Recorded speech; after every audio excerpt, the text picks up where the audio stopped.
Next presenter is Miss Nico Yanaka. The presentation title is From Words to Worlds.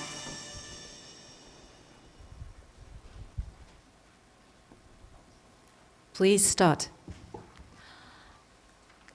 It's all about words. Words can empower. Words can destroy. They can build bridges between people or burn them down. Words are simple in form, but infinite in power. This is why I believe words create the worlds we live in. So today, I want to explore something we often take for granted: the force words carry. Since childhood, I have been fascinated by how words move people, how one phrase can inspire action, offer comfort, and spark change.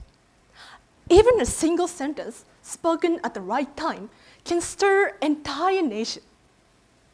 But as I grew older, I also saw how words could be used as weapons. There's a great example. Let me mention loogism. So nowadays, we live in a world obsessed with appearances. In the society of loogism, people are always judged not for who they are, but for how they look. On social media, those whom we don't even know who they are determine the beauty standards with some strange words, and language becomes a tool of comparison and exclusion. Those beauty standards keep updating every single day, becoming more extreme, and countless people's hearts keep getting hurt. And actually, I was no exception. Seeing new beauty standards praised on social media and those who didn't fit them mocked, I became terrified of how others saw me. Each morning, I avoided the mirror, feeling miserable, walking with my head down in shame. And one day, I just couldn't take it anymore. I logged off from social media, not knowing what would happen next, but only knowing I needed to stop. I had lost who I was, and I just wanted to find myself again. Then, around time, a moment I didn't expect came. At the time, I had a conversation with my mother. I don't remember exactly what I said, but I remember her words so clearly.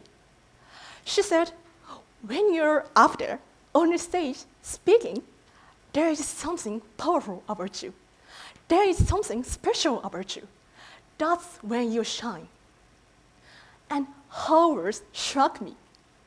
I had always loved speaking, but the words I saw online used to judge people by their looks took something from me.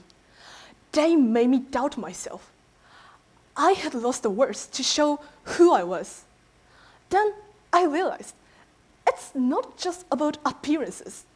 It's about how words were used to shrink people, to put them in boxes. And I had started to believe them too, but I didn't have to. I could use my words not to limit, but to express myself. Speaking helped me return to who I was before. It gave me the power to shine again. And also, I realized how much power lies in the words we choose. Even small differences in language can lead to completely different impacts. Actually, that's something I became fascinated as I started learning about diplomacy. For example, in international diplomacy, the difference between "we regret" and "we condemn" can signal completely different political positions. One avoids responsibility, and the other demands it. But as powerful as words are, they are not perfect. That's why we continue to create new terms or new meanings of words to describe emerging identities and realities. And also that's why translation is never easy, because a word that works in one language may not hold the same meaning in another. Words shift as we do, so words must stay open, not to wound, but to welcome. This belief has shaped how I want to act from here. Maybe I could analyze political speeches to study how leaders use their language to avoid or embrace responsibility. This will reveal how powerful words shape international narratives and decisions. Or maybe I could design a workshop where people wear two name tags, one with a word someone once labeled them with, and one with a word they proudly choose for themselves. This will help people reclaim their ownership of identities through language. These are just rough ideas I came up with, so I will keep using my words to shape better plans, connect with others, and create the things that don't exist yet.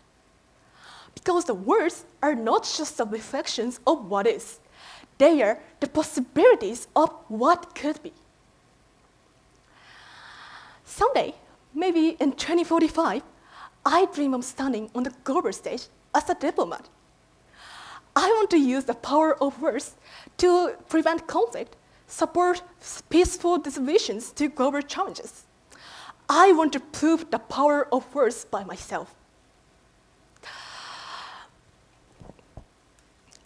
I'm just one of 8 billion people on this planet, so my words may seem small. And also, the problems we face today is so complicated that words alone may not solve everything. But I still believe if I keep using my words, not to dominate, but to reach out, they can ripple outward and move hearts far beyond my own. And I'm just getting started now. This is my first stage to step forward. So today, I will leave you with this. It's my words.